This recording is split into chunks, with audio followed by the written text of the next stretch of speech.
சுவாசிகா ஜெயித்த கதை. கேரளம் தந்த திறமையான பெண்களில் ஒருவரை லேடி சூப்பர் ஸ்டார் என்கிறோம். 2000க்கு பிறகான வரவுகளில் நயன்தாரா முதல் இன்றைய மமிதா பைஜு வரை அவர்களின் வசீகரத்துக்காக கொண்டாடுகிறோம். ஆனால் முதல் முறையாக ஒருவர் நடிப்பு திறமைக்காக 2K ஜென்சி கிட்ஸ்களால் கிளாஸ் என கொண்டாடப்படுகிறார். அவர்தான் சுவாசிகா. அவரின் இன்றைய வெற்றியை அறிமுக படம் தீர்மானிக்கவில்லை. பல தோல்விகளுக்கு பிறகு அவர் நடிக்க தேர்ந்தெடுத்த சவாலான கதாபாத்திரங்கள் தான் தீர்மானித்தன. லப்பர் பந்து படத்தில் யசோதாவாக அவர் திரையில் தோன்றிய போது, யார் இந்த பெண், அதுவும் நம் மனத்துக்கு இவ்வளவு நெருக்கமாக என்று ரசிகர்கள் அவரது விக்கி பக்கத்தை தேடினர். ஒரு வெற்றி படம், அதில் அவர் ஏற்றிருந்த கதாபாத்திரம் 15 ஆண்டுகளுக்கு முன் தமிழ் சினிமாவில் அவர் அறிமுகமான படத்தை யூடியூபில் தேடி பார்க்க வைத்தது. ஆணோ பெண்ணோ, ஒரு சிறந்த நடிப்பு கலைஞருக்கு கிடைக்கக்கூடிய மிக பெரிய வெற்றிகளில் இந்த தேடலும் ஒன்று. 2009 வைகை படத்தில் விஷாகா என்கிற பெயரில் அறிமுகமானார் சுவாசிகா. சாதியை மீறி வர்க்க வேறுபாட்டை காலால் மிதித்தபடி தன்னை நேசிக்கும் இளைஞனை நிபந்தனையின்றி காதலிக்கும் படித்த இளம்பெண்ணாக அசாதாரணமான நடிப்பை வழங்கியிருந்தார். எதிர்பாராத வகையில் தற்கொலை செய்து கொள்ளும் காதலனின் சடலத்தின் முன் உடைந்து அழும் அந்த உச்சகட்ட காட்சி சுவாசிகா எப்படிப்பட்ட திறமையாளர் என்பதை அப்போதே அறிவித்தது. ஆனால் படம் தோல்வியடைந்தது.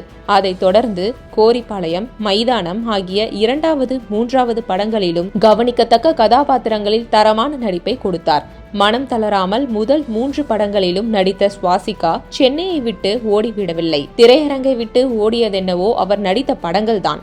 நன்றாக நடித்தும் நமக்கு ஏன் வாய்ப்புகள் வரவில்லை என்று இதயம் முடிந்தார். ஆனால் தொடர்ந்து ஆடிஷன்களுக்கு அலைந்தார். பணம் செலவழிந்த நாள்களில் சிக்கனம் கருதி மாநகர பேருந்திலும் கூட அவர் பயணப்பட்டார். எர்ணாகுளம் அருகே உள்ள கீழ்நில்லம் என்கிற ஊரில் பூஜாவாக பிறந்து வளர்ந்த சுவாசிகா 10ஆம் வகுப்பு முடித்த போது பரதநாட்டிய அரங்கேற்றம் செய்திருந்தார். 11ஆம் வகுப்பில் சேர்ந்து படிப்பை தொடர்வதை விட தமிழ் சினிமாவில் புகழ்பெற வேண்டும் என்று 18வது வயதில் தன்னுடைய அம்மா கிரிஜாவுடன் சென்னைக்கு வந்துவிட்டார். சுவாசிகா சினிமாவை தேர்ந்தெடுத்ததை அவருடைய அப்பாவும் தம்பியும் கடுமையாக எதிர்த்தனர். சென்னையில் ஏவிஎம் ஸ்டுடியோவுக்கு எதிரே இருந்த ஒரு நெருக்கடியான தெருவில் சிறிய தங்கும் விடுதியில் தங்கிக் கொண்டு அதே தெருவில் கேரள உணவு கிடைக்கும் ஹோட்டல் கேம்ஸில் சாப்பிட்டு கொண்டு வாய்ப்புகளை தேடினார். சினிமா ஆர்டிஸ்ட் மேனேஜர்கள் என்கிற பெயரில் சில போலிகள் இயக்குனர்கள் AR முருகதாஸ், லிங்குசாமி படங்களில் நாயகியாக நடிக்க சில லட்சங்கள் கொடுக்க வேண்டும் என்று கேட்டனர். கேட்டவர்கள் போலியான ஆள்கள் என்பது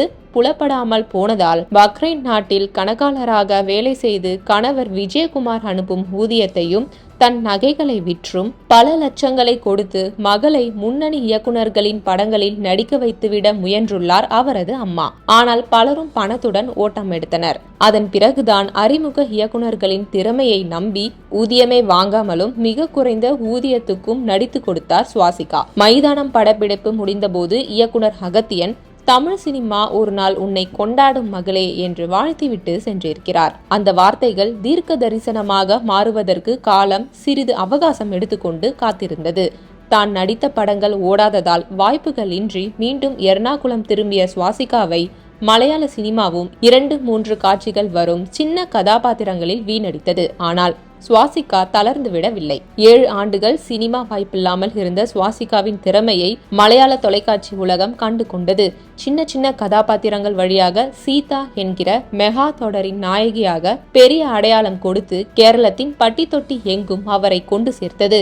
சின்னத்திரை கதாநாயகி என்கிற முத்திரையோடு சிறந்த சின்னத்திரை தொகுப்பாளராகவும் தங்கு தடையற்ற தன் பேச்சு திறனை காட்டினார். இதன் பிறகுதான் மலையாள சினிமா அவரது நடிப்பின் அளவுகோலை அடையாளம் கண்டது. வாசந்தி மலையாள படத்துக்காக கேரள அரசின் சிறந்த குணச்சித்திர நடிகைக்கான விருது சுவாசிகாவுக்கு கிடைத்தது.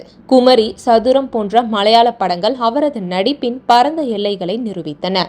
எந்த கதாபாத்திரமாக இருந்தாலும் அதுவாகவே வாழ்ந்து காட்டும் திறன்தான் சுவாசிகாவின் மிகப்பெரிய பலம். தமிழ் ரசிகர்கள் மனதில் மரியாதையான இடத்தை பெற்ற மலையாள இயக்குனர்களில் ஒருவரான பரதனின் மகன் சித்தார்த் எழுதி இயக்கிய சதுரம் படத்தில் வரும் செலினா கதாபாத்திரத்தை சுவாசிகாவை தவிர வேறு யாராலும் திரையில் உயிர்ப்பித்திருக்க முடியாது என்று எழுதினார்கள் மலையாள சினிமாவின் விமர்சகர்கள். வெளிப்படையாக பார்க்கும்போது செலினா எதிர்மறையான கதாபாத்திரமாக தோன்றலாம். ஆனால் அதன் மௌன உலகில் ஆணாதிக்கத்தாலும் பாலியல் சுரண்டலாலும் சிதைக்கப்பட்ட ஒரு பெண்ணின் காயங்களும் கோபமும் கொதித்து கொண்டே இருக்கும். அந்த உளவியலை எந்த மிகையுமின்றி வசீகரமும் வலியும் கலந்த நடிப்பில் சுவாசிகா வெளிப்படுத்தியிருந்தார்.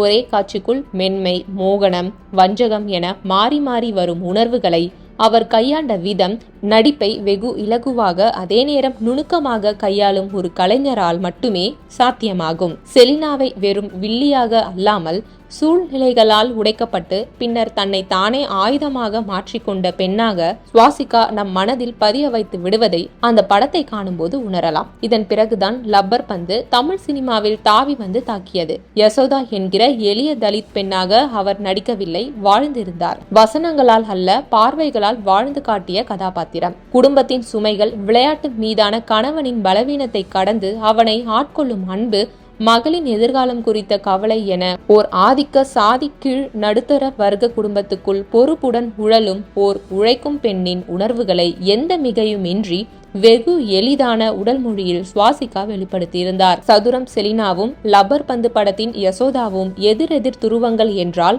100 சாமியில் சுவாசிகா ஏற்றிருந்த செல்வி என்கிற கைம்பெண் கதாபாத்திரம் படைக்கப்பட்ட விதத்தில் கால ஓட்டத்தில் சற்று பின்தங்கியது என்றாலும் அதை ஏற்கும் கலைஞர் அவ்வளவு எளிதில் வெளிப்படுத்த முடியாத தலைமுறை இடைவெளி, பண்பாட்டு முரண் உள்ளிட்ட பெரும் சிக்கல்களை கொண்டிருந்தது. அதையெல்லாம் அட்டகாசமாக கடந்து செல்விக்கு உயிர் கொடுத்தார். விளைவாக திரையுலக ஆளுமைகளின் பாராட்டுகளை எல்லாம் கடந்து நவீன தமிழ் இலக்கிய பரப்பின் முக்கிய கவிஞரான வண்ணதாசன் முகநூலில் பதிவிட்டு பாராட்டும் அளவுக்கு உயர்ந்த தளத்தில் இருந்தது சுவாசிகாவின் நடிப்பு முறை. சில கலைஞர்களை காலம் உடனே கொண்டாடிவிடும், சிலரை காலம் சோதித்து பார்த்த பிறகுதான் கொண்டாடும். சுவாசிகா இரண்டாவது வகை. ஒரு காலத்தில் தமிழ் சினிமா அவரை கண்டுகொள்ளாமல் கடந்து சென்றது. இன்று அதே தமிழ் சினிமா சிறந்த கதாபாத்திரங்களில் நடிக்க அவரை தேடிக்கொண்டிருக்கிறது.